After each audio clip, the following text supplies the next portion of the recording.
Good afternoon. Want to welcome all of you who have joined us for the January 25th, 2018 meeting of the Sacramento Public Library Authority, and want to thank all those that are with us and certainly following us on the Metro Cable Channel 14. As we get started, before we get started, we usually do some public announcements, so I'm going to turn to Linda Beamer to once again to make any announcements that you have to make. Is there any? About being taped? I'll let you do that. This meeting of the Sacramento Public Library Authority is being videotaped in its entirety and will be cablecast without interruption on Metro Cable 14, the Government Affairs channel on the Comcast Consolidated Communications and AT&T UVerse cable systems, and will be webcast at www.sacmetrocable.tv. Today's meeting is being shown live and will be repeated at 4 p.m. Saturday, January 27th, and 9 p.m. Sunday, January 29th, on Channel 14. This meeting is closed caption. A DVD copy will be available for checkout from any library branch no later than 2 weeks following today's meeting. A public copy of the full agenda, including reports, is available for viewing at the back table and is available on the library website at www.saclibrary.org. Members of the audience wishing to address the board should complete a speaker identification form located at the back table and give it to the clerk. Please speak into the microphone when addressing the board and state your name for the record. Comments are limited to 3 minutes so that everyone may be heard. In consideration of others, please silence your cell phone at this time. Very good. Would you like me to take the roll now? Yes, please. Sorry. Okay. I was kind of having to stall because I know we had a member on the way. See, there's method to my madness, but yes. No, I caught you off guard. So, anyway, all right, please call the roll. Okay. Alan Warren. Darren Soon. Here. Daryl Wu. Present. Linda Budge. Here. Phil Cerna. Here. Jeff Slowey. Larry Carr. Here. Donna Tolley. Here. Jay Chenier. Here. Stephanie Wynn. Angelique Ashby. Sue Frost. Here. Eric Higuera. Saul Hernandez. And Lori Hewer. Very good. Okay, we do have a quorum. Thank you, Linda, for calling the roll and reading the statement. Director Hewer, could you lead us in the Pledge of Allegiance, please, Lori? To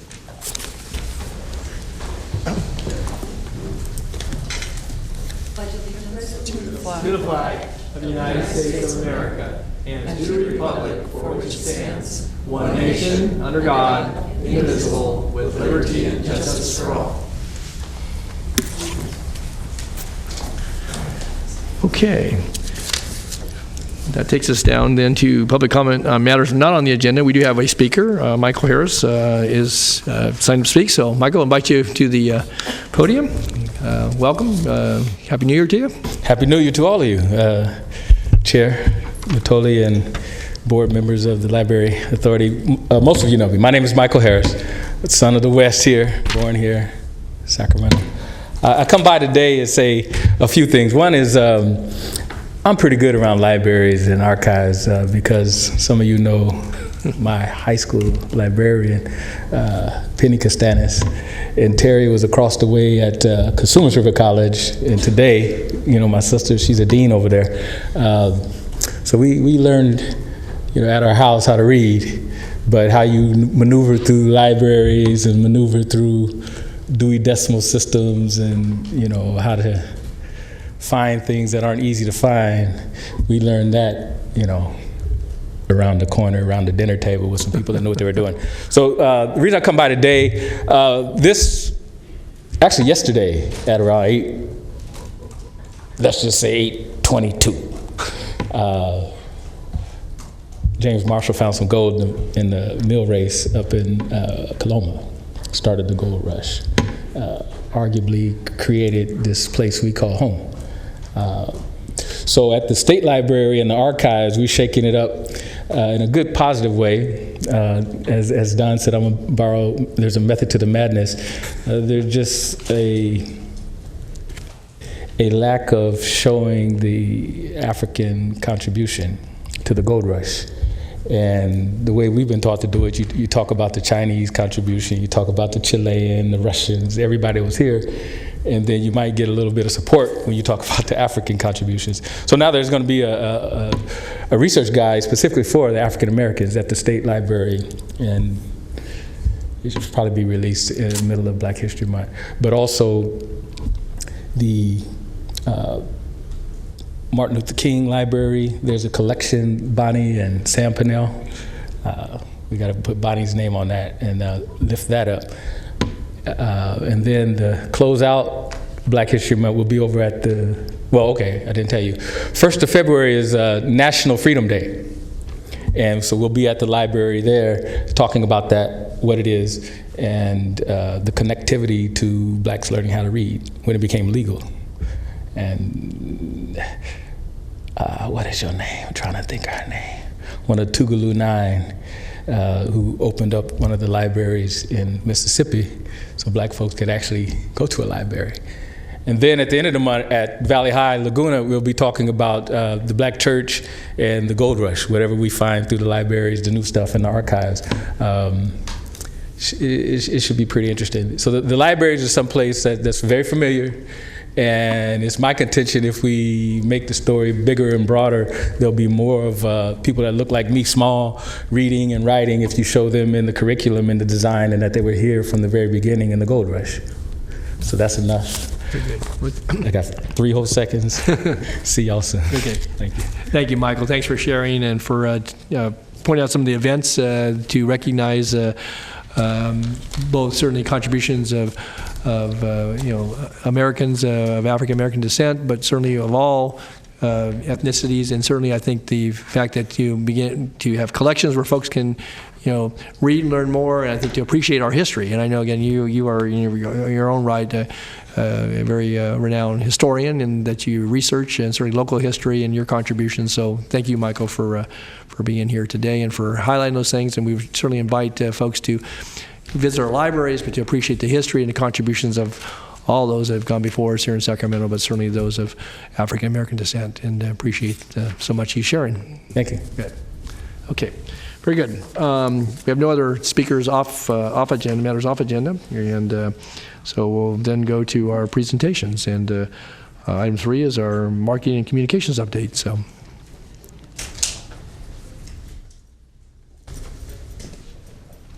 Well, I have one when a whole group is better. Amy Calhoun, the manager, will introduce the folks. Okay, so you tell us who everybody is. So very good. All right. Good afternoon. Good afternoon. Thank you for your time today to let us share a marketing and communications update. Thank you. This one. At a recent board meeting, Director Carr asked a very important question. The library has presented to the board. He said, "Uh-oh." You're not so sure you want to hear the answer, I guess. We presented to the board on many new and impactful services, such as our services to new arrivals and refugees, our summer lunches for kids, our programs that help them develop coding and STEM skills through video game design.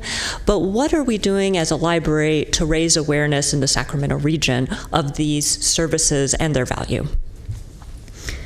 So as you can see, the budget for the entire communications department has been between $600,000 and $700,000 and that is holding steady at about 1.7% over the last 3 fiscal years. This budget includes staffing, including a web coordinator, in case you were wondering why my title is Communications and Virtual Services. That's the virtual part. So much as the library is evolving to continue to offer our most relevant and needed services to the community, so is our communication strategy. Marketing in the library has traditionally been very reactive. And when I say reactive and traditional, here's what I mean. Printed materials and press releases, often flyers on a bulletin board inside the library. So how do we get our messages beyond our walls and into the community?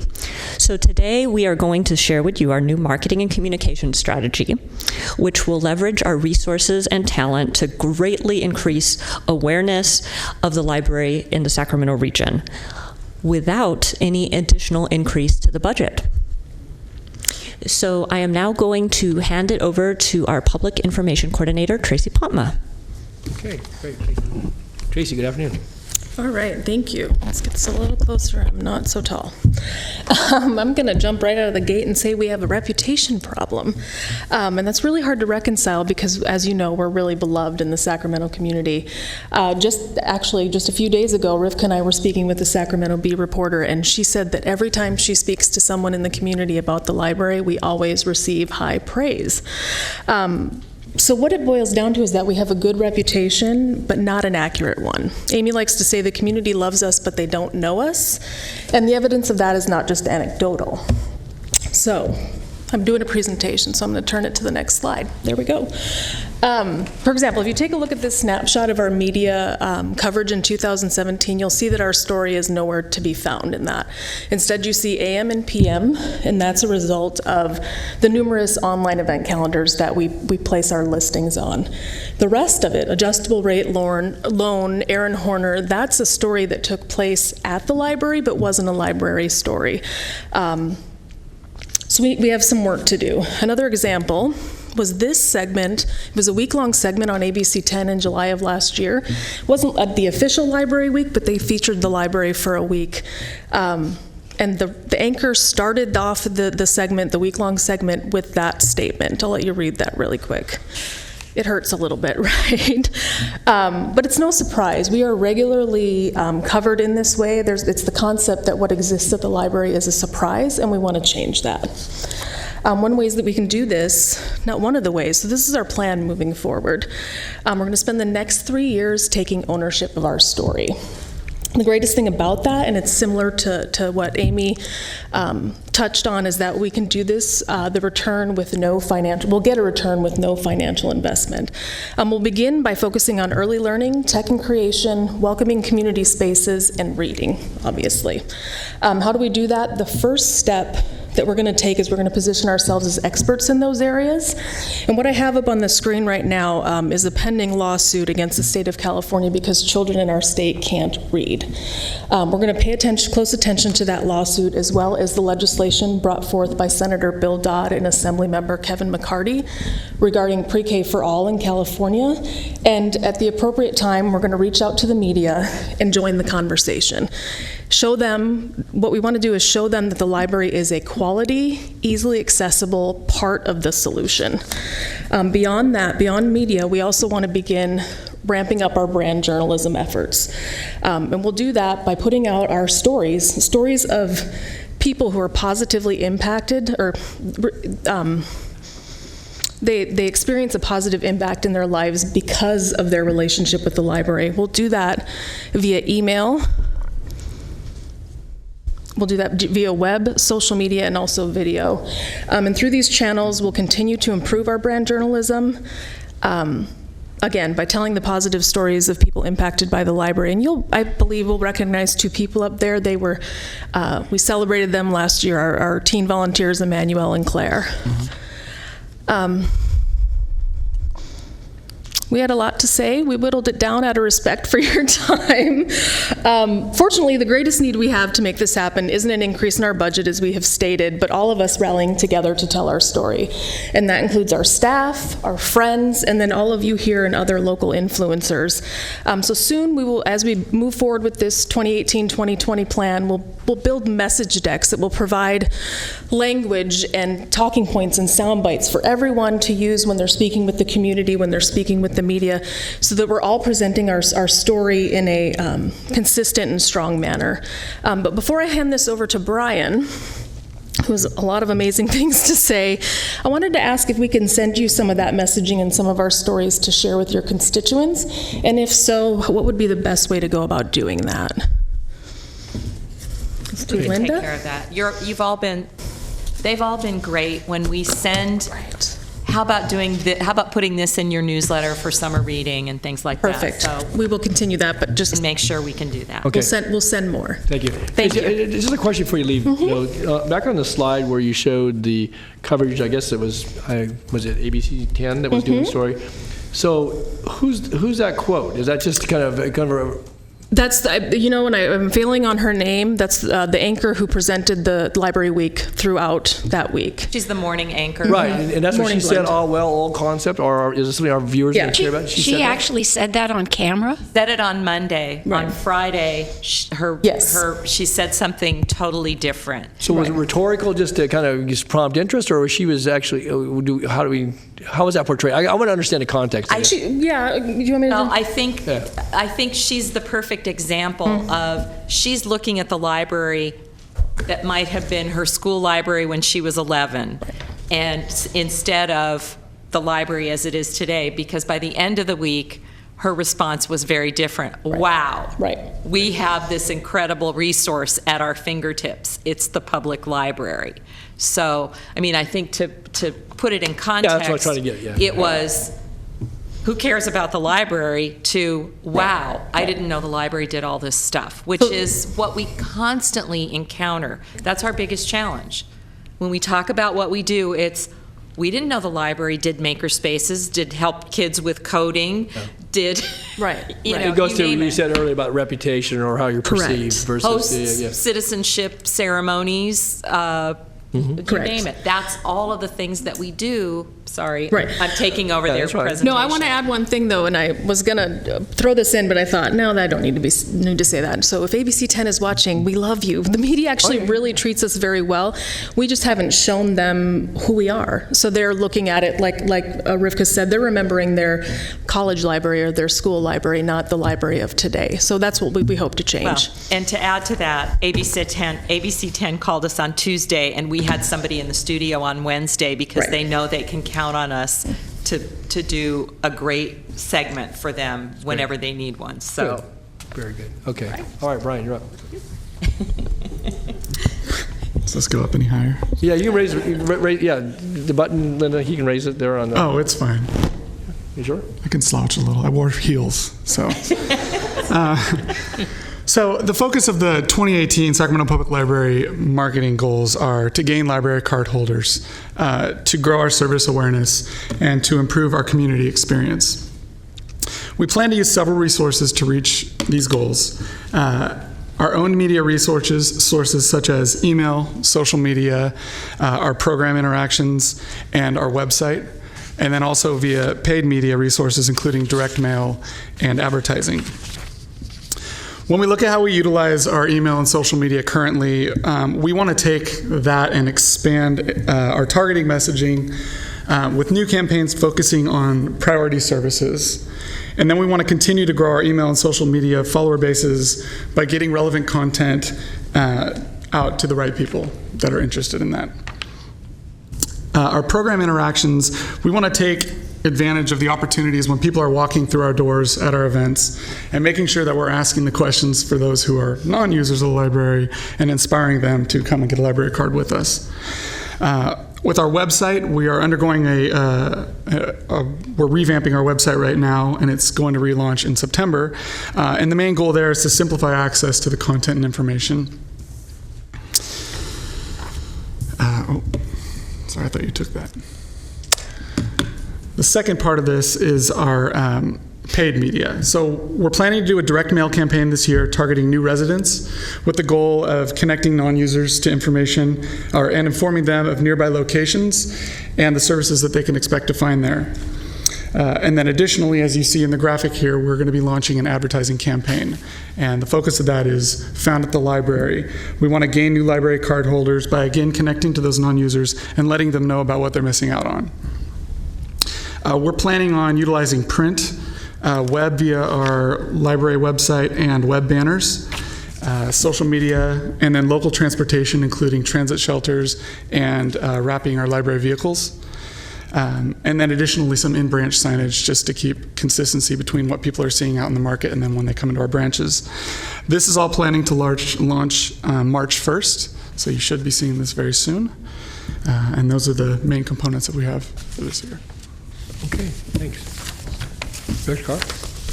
Yes, thank you for the presentation. Could you go back to the goals slide? The goal? The goals. Yeah. So when we say gain cardholders and grow service awareness, Do we know what it is now? Will we be able to measure this?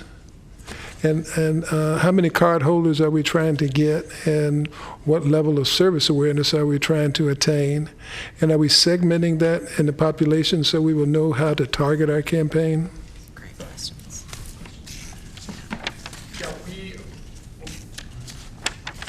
We can. We do have our total numbers of library card holders right now. Our goal is to expand 5% beyond the general lift number that we've been seeing. 5% of the card holders beyond what we have now? Beyond the current trend line, correct. I didn't get all the questions in there. And the service awareness goal, what is it now, and have we segmented that within the population so we will know if we need to perhaps have more Spanish targeting or more Hmong targeting? Or Correct. We definitely want to connect people with languages that we're offering services in. We want to connect them to those languages. So we do have a plan. We have a World Languages webpage currently, and so as part of our revamped website, we will be putting some effort into making sure people connect to those services that are in language currently. As far as additional services, not everything is trackable, which is a little bit of a challenge. But the things that are trackable, we can gauge, like who's using ebooks, audiobooks, anything on the digital library where they have to use their library card in order to access it. We can track those, and we can see what kind of an impact we are making based on the advertisement or communications that we're putting out. Go ahead. Yeah. And also speaking to your segmentation question, we do have a tool which lets us look at all the Sacramento households, region households, and we can see who's card holders and who's not, and we can see which segments are underrepresented as card holders and who's not. So even though that's not specifically service awareness, we can see who we're not hitting as card holders. So what are the, in terms of service awareness, there are a lot of different services the library offers. Obviously, we're not trying to make people aware of every single thing. Have we identified those major things, and do we know that we want people to be aware of, and do we know exactly where we are on that by population segment? Well, I want to give you an example. So this all ties, everything our communications department ties in with the library's strategic plan, which we're kind of refreshing this year to take us through 2020 because we think we have a good plan. But for example, so one of the things that we're very interested in is this push toward universal preschool. But that's for kids who are 4 to 5. Our push then will be, how do we get the work with families with children who are ages 0 to 3, for example, so that we really are creating that continuum so that kids are not only starting school ready to learn, but they're starting preschool ready to learn. We have a role in that. So it's creating that awareness, because if you know about the library and you use it, you know those things. But it's people who don't know about the library, and I think that's the, it's a tough nut, but it's a challenge for us given the amount of money we have to do that promotion. But we're going to keep trying. So I wanted to add that. That's an example, but there are specific services around those kind of 4 pillars that the folks discussed, the tech and creation. That's why we have somebody doing coding with kids and doing the robotics programs and things like that. Again, we want to make a difference in the community, but we also want to change people's attitudes about what we offer. Absolutely. Yeah, I guess what I'm asking, Rivka, is that we have a strategy, we have a goal over some time period, and at the end of that time, it would be nice to know if this strategy achieved the goal. Right. And so if we say grow services, and we don't get specific about which services and by which populations, then we won't be able to adjust as we go along, because you always adjust these strategies when you start them. And so you won't know at the end whether or not this particular strategy achieved the goal. And that's where this comes in under the strategic plan, which has very measurable goals, and we're very outcomes based, so we'll be able to come back to you and talk about what's the impact? Has there been an increase of both confidence that the library has something people want, as well as awareness in what those services are? So that's exactly, all of this is a piece of the bigger piece, which is our strategic plan. And I personally am really excited around these strategies to get where we need to go. Okay. But So it's a process. over what period of time are we talking about? It's a 3-year period, but we would be checking in 6 months at a year. So we'll be checking in periodically, but we expect that we need 3 years to make a huge change in the community, but we'll be tracking little by little. And this is a 30,000-foot view. So Brian and Tracy are both very talented reports, so it's very easy for us to provide both to Rivka and the board. I think service usage directly ties to service awareness. If the services are being used more, people are more aware of them, and we can absolutely measure that and report on it. Some services, just because they use one service, like borrow a book, doesn't mean that they know about all the other services. Exactly. And I just think it's important to establish a baseline so we know where we're starting from, and we'll know if we've done anything when we get there. I agree with you, and by the way, I think their goal for library card holders is way low. But Thank you, Mr. Chair. Yeah, you bet. Okay, Director Soon. Thank you, Chair. I just, Board Member Carr touched upon my questioning as well in terms of segmentation of demographics.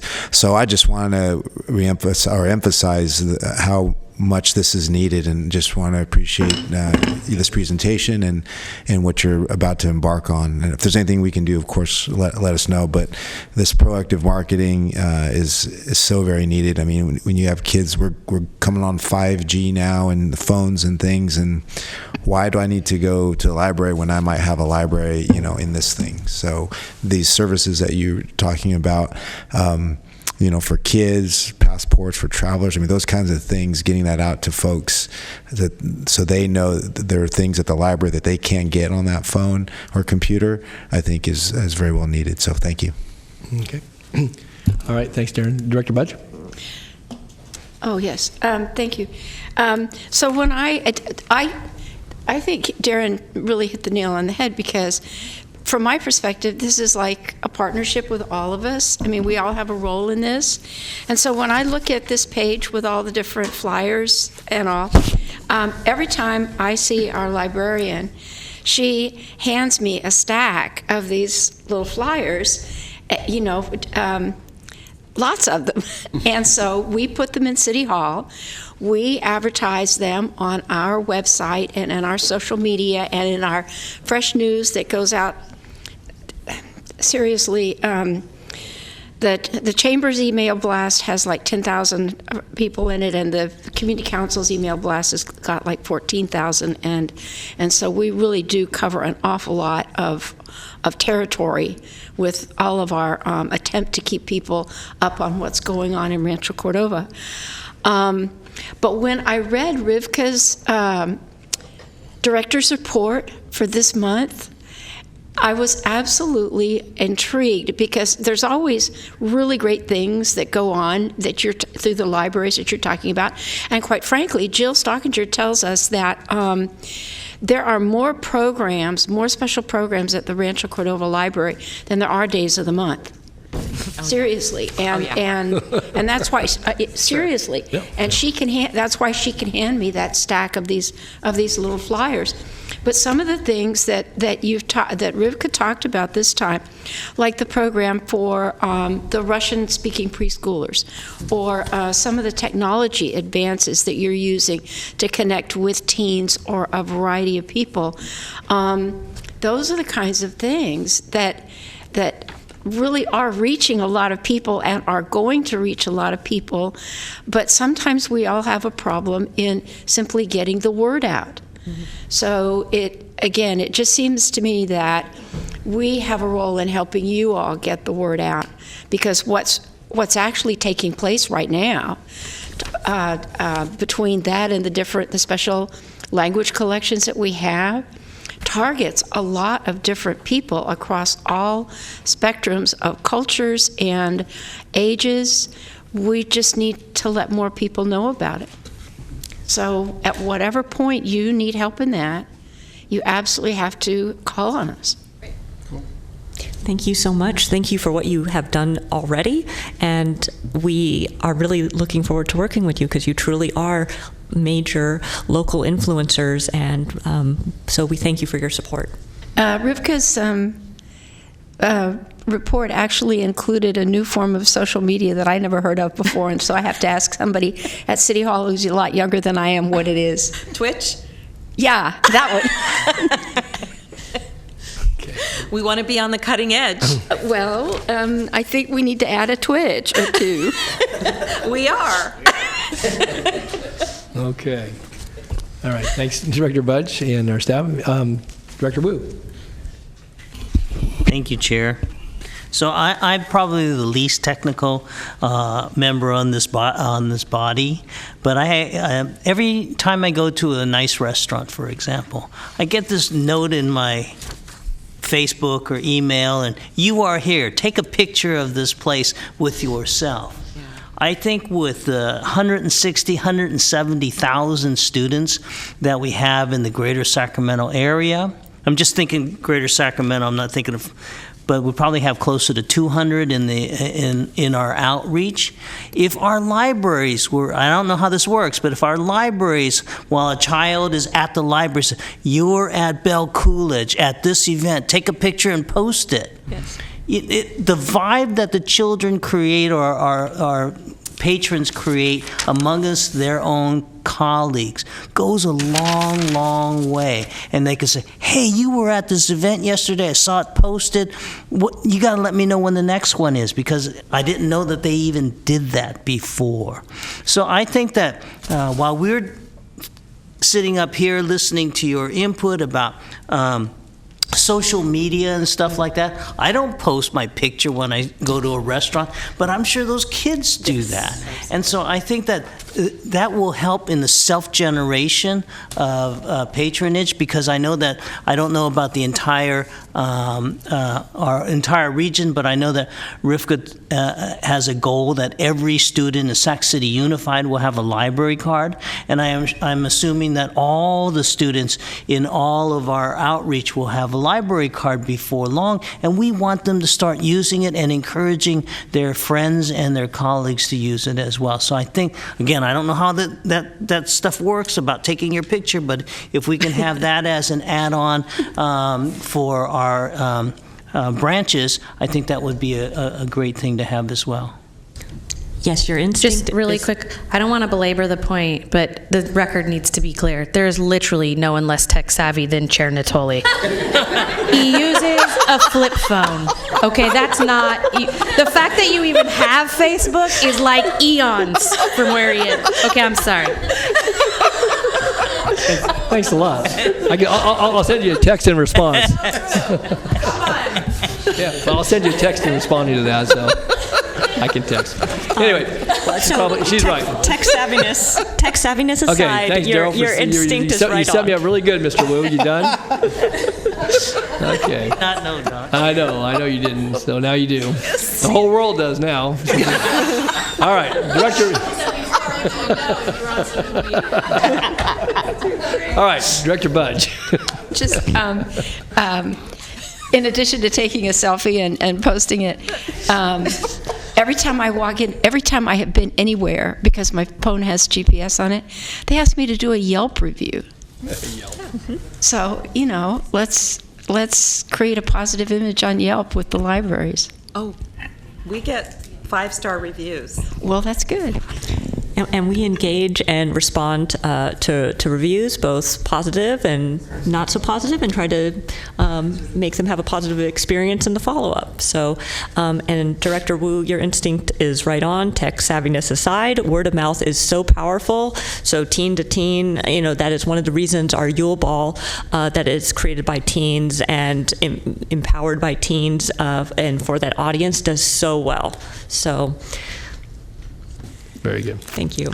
Okay, thanks. Any other comments about flip phones or anything else?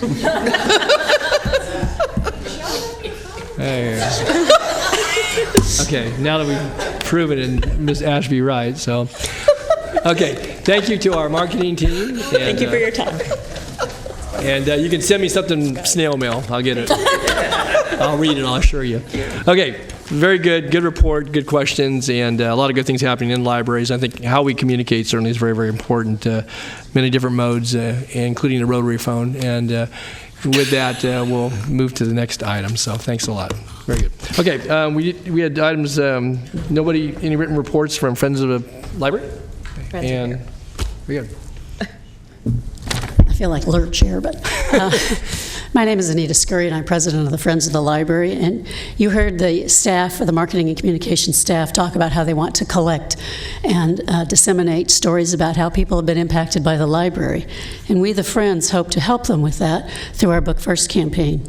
The library has a very ambitious goal for us to collect or get $45,000 in donations, so that we will be able to distribute many more than the 8,000 plus books, I think, that we distributed last year. The Book First distributions have already started this year. Some of the teachers in the schools are really excited about it, and they haven't waited until spring to get their visits set up. They're occurring right now, and I think that's a wonderful thing. I'd like to invite you also to our annual board meeting, which is on a Sunday at Art and Dimick on February 11th at 1 o'clock. To go back to Book First, though, we are partnering with the library on a digital media campaign, which we hope will raise awareness, not just of the Book First program, but also of the library, because this is a library program which we fund. And so we're hoping to raise greater awareness through that digital advertising or media campaign as well. Let's see. At our annual meeting, we are going to be discussing the concept of a community leadership advisory council.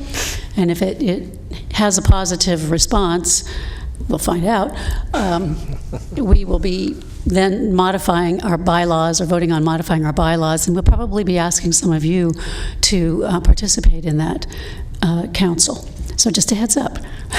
Okay. And that's all I have. Any questions? Great. Any questions from our friends? Thank you for all your work in 2017 and for give us a look forward as to what you plan to do in the upcoming year. And thank you so much for your leadership on behalf of the organization as well. And thank you for what you do for the library too.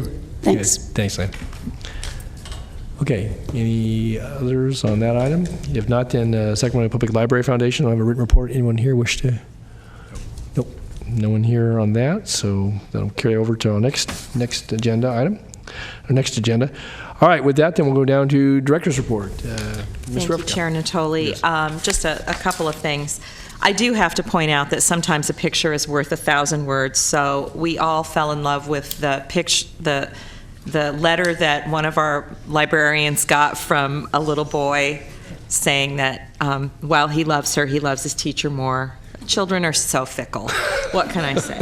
But going back to just really want to highlight some things, and that is, drum roll please, the purge worked.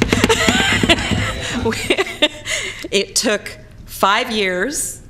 It took dogged attacks on our vendor. It took Supervisor Peters saying at a meeting last year, you need to fix this. And us being able to tell the vendor that. It took them a year, but we were able to do it, and we're very grateful because it was showing up in our audit. And as you all know, bad debt is bad debt. At some point, it is truly uncollectible. So we're thrilled about that. Very good. All right. And then I have to point out, the Sacramento room really is a community resource. I'll bet you use it. It's got it has great materials in it, and we're very grateful that Margaret Posen gave us the gift of her papers. She's a local historian who writes a lot about Rio Linda and Alberta, and that's a wonderful addition to the Sacramento room. So we're grateful, and that's the kind of thing that we absolutely love because it's often hidden material that we don't have access to. The other thing that I want to point out to you, and that's where Director Budge saw the information about Twitch, is our Libraries Illuminated grant. That's a great opportunity for us to talk about the things that we do that people don't know about, and it's also skill building for our community and often for kids who don't have those resources. Finally, I want to point out that our monthly statistics has a new look. The communication staff helped greatly. We decided to really sort of collapse a lot of the information. It was a lot of paper, and we're not sure how useful it was. And we really are presenting the data for you in those 4 kind of pillars of reading, because it's still, in my opinion, the most important thing we do, as well as welcoming communications, early learning, and tech and creation. So you'll see this. If it's not enough information, we can always tweak it, but we're presenting it to you this month, hoping that you'll look at it and ask questions of us. So I'm very happy about that. Another aside, I had a conversation this morning with the founder of the company Overdrive, which is the ebook lending service that we subscribe to for our patrons. And Sacramento Public Library reached more than 1 million circulations. Our circulation of ebooks went up 40% last year, and so we got called out in a press release that they did, but we're also one of their beta test libraries for something called an instant library card, and we see really great opportunities for promoting that at places like Sacramento Airport. You're flying out, you forgot a book, you've got your phone, you can get a library card instantly and start downloading books. So we think it's a great resource. And then finally, I'm heading back to Jordan tomorrow, and I'll be gone for 10 days. And Jared Keller and Kathy Middleton will keep the library running, and I'll have some more adventures with kids in the refugee camp. So I'm very excited about that. I have a very full suitcase with lots of toys, games, literacy materials, books, and oil paints. So I'll tell you all about it next month. One last thing that I forgot to say.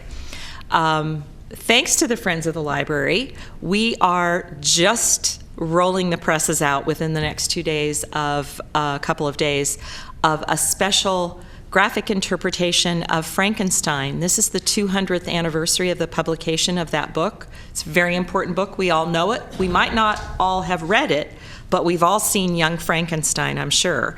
But it's actually a beautiful book. The illustrations by Stephanie Taylor, who's a local Sacramento artist who's really quite well known here in the community. She did a beautiful job, and it is an absolutely stunning book. So we'll have copies for the board next month, and we're doing a series of programs over the next few months around Frankenstein.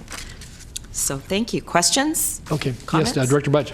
Yeah, is it published by the library? Yes, through the I Street Press. Okay. Yes. Our little machine is still kicking 6.5 years later. It's outlived. It's outlived. Talk about a Frankenstein monster that's outlived anybody's expectation of lifespan. And it's busier than ever. All righty. Thank you. Okay. Thank you. Yes. I'll be posting pictures. Yes. Send me a postcard. Yeah. I'll be home before As the I know you'll be home postcard before, arrives. yeah, okay. But I'll treasure it anyway, There so. you go. Okay. And any other comments or questions? Again, good wishes on your travels, Rivka, and thanks for all the good work and the good reports. So, all right, if nothing else, then we'll go to our information items. I know we have just a brief report on that, and I don't know if Johnny's going to give that or you are, Rivka, on our financials. Questions? Is there any questions? No? Okay. Okay, Supervisor, Director Frost. In item 5.5, you were going back and looking at the fund balance, and I was just wondering what the ETA on report back was on that, or you talked about how you're making some progress, but it sounds like there's some more information that you don't have access to, that you're still working on it. Still trying to find some of the information. Our research includes actually going through Sacramento room files and looking at old budgets, and we don't want to provide the board with misinformation. We want to be as accurate as possible, and some of the things that we're discovering are we can't tell when, how did we put it? It's like the material, it's like sometimes when we first became a JPA, there was no separation of those of those funds. And so we're just being very careful about making sure that the information we find is accurate. We expect to have something for you before the May budget. So I imagine it will be probably the April board meeting where we'll be able to talk about what it really is and then what our plan is. But we really also see a need to have the Budget Audit Committee weigh in on then the sort of direction that we need to go as we talk about the library's fund balance, so that we are good stewards of both the intentions of the JPA as well as what our libraries need. Okay. Thanks, I hope that Rivka. answers the question. That does. Thank you. Okay. Any other questions on just the information items? All right. Seeing none, then there's nobody signed up to speak on these items, so have no one to address us on information items. The consent calendar, we have items 6.1 through 6.5. They're in order. Is there any comments or? I'll move it. Okay. Second. Okay. All right, moving to second, but we have a question by Director Frost. I have a question relating to the gifts and donations. When I was looking through there, I noticed some of the entities didn't. Are these gifts that, like, the Friends of the Library have fundraisers and they Exactly. raise money for the library authority and give it to that library?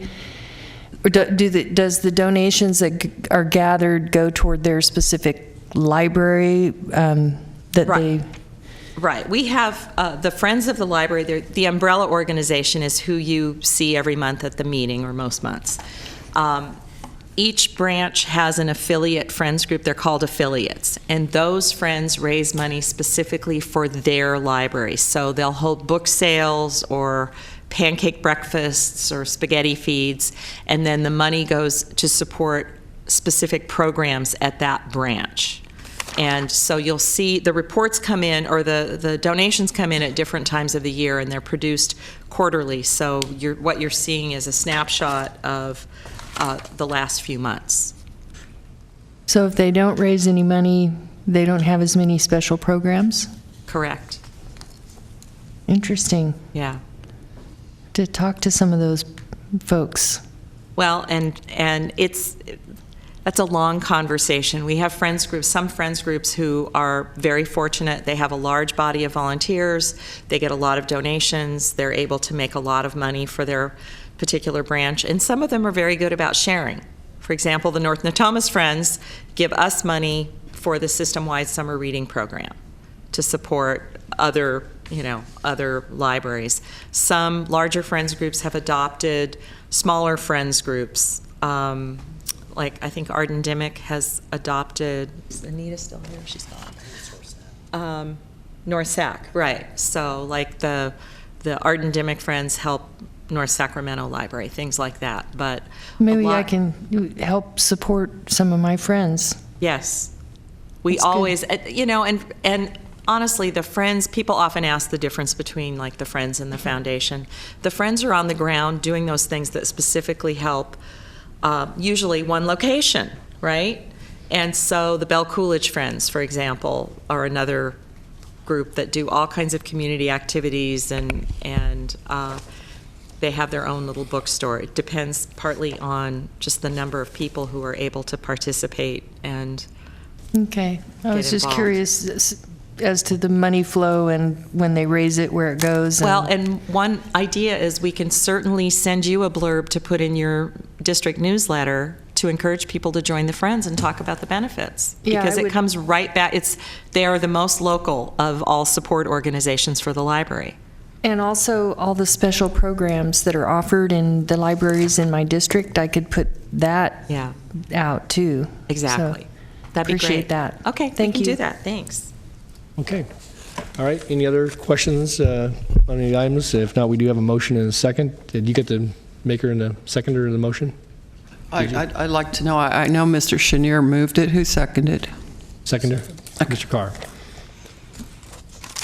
You haven't trained me. I'm only going to be doing this for one more item on the agenda, and then you have to. I'm sure Mr. Chenier will have it all down. He'll give you the seconder and all that. So, and he. I have a smartphone. As I say, I know you can send her a tweet or something if you have to. So, okay, all right, very good.